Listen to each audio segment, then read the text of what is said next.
What if I told you that every time you talk about your goals, you're actually making it harder to achieve them? Not because you're lazy, not because you're unlucky, but because of something happening deep inside your brain, something scientists have actually proven. Stay with me, because by the end of this video, you'll never look at your dreams or how you talk about them the same way again. Meet David. David was smart, David was hardworking, and David had big dreams to top his class, master new skills, and build a life he was proud of.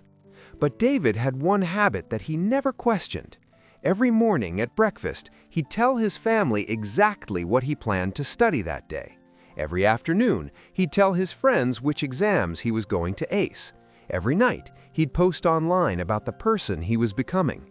He believed this kept him motivated. He believed the admiration and the encouragement would push him further. But his results stayed average. Some people started to laugh. Others stopped taking him seriously. David was confused. He was trying harder than anyone he knew, so why wasn't it working? Frustrated and lost, David went to see his grandfather, a quiet man who had seen enough of life to know what actually moves it forward. David explained everything: the goals, the posts, the conversations, the disappointment. His grandfather listened patiently. Then he smiled and said, "Let me tell you about Thomas." Thomas was a poor farmer, no money, no land, and no special advantages. But Thomas had a dream. He wanted to own his own farm, build a house, and give his family a better life. Here's what made Thomas different from everyone else in the village. He never told a single soul, not his neighbors, not his friends, not even his closest relatives. While others talked about what they wished they had, Thomas quietly woke up before sunrise every morning. He saved every coin. He studied the land. He worked jobs others refused. And slowly, almost invisibly, things began to change. 1 year passed, then 2, then 5. And one day, the village woke up to something nobody expected. Thomas had bought land. He'd built a house. He had a thriving farm. No announcement, no countdown, no posts, just results. The village was stunned. They hadn't seen it coming because Thomas hadn't let them. David's grandfather leaned forward and explained the 2 reasons Thomas's silence was his greatest weapon. Reason number 1, people will try to stop you. Not everyone who hears your dreams will cheer for you. Some will doubt you out loud. Some will plant seeds of fear disguised as advice, and even the well-meaning ones can accidentally drain your energy with worry and unsolicited opinions.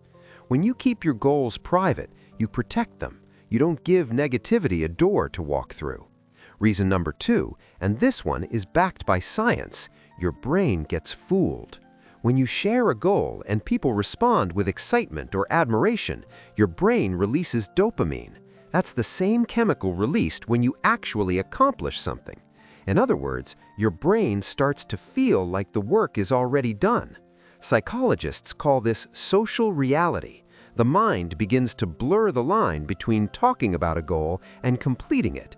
And when that happens, your motivation quietly starts to disappear, because on some level, the reward has already been collected. You talked about it. It felt real. The hunger fades. This isn't a theory. Studies have confirmed it.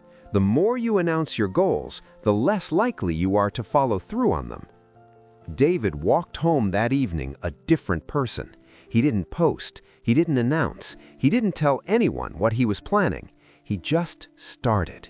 He studied when others were scrolling. He practiced when others were talking. He showed up quietly every single day without needing anyone to know. And something unexpected began to happen.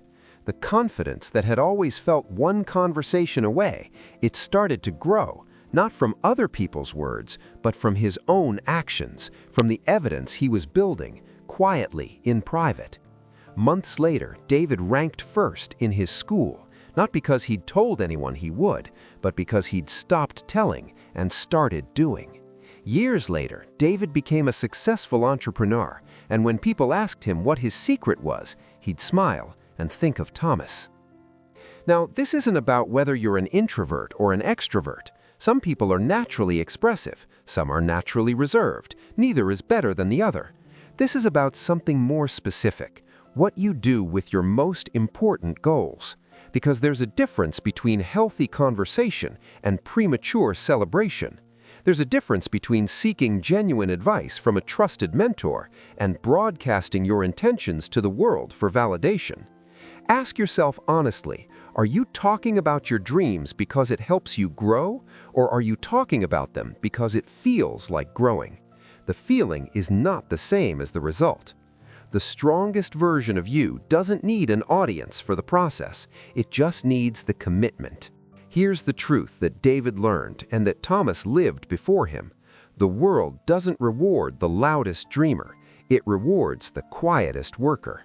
So whatever goal is sitting with you right now, protect it. Feed it with action, not announcements.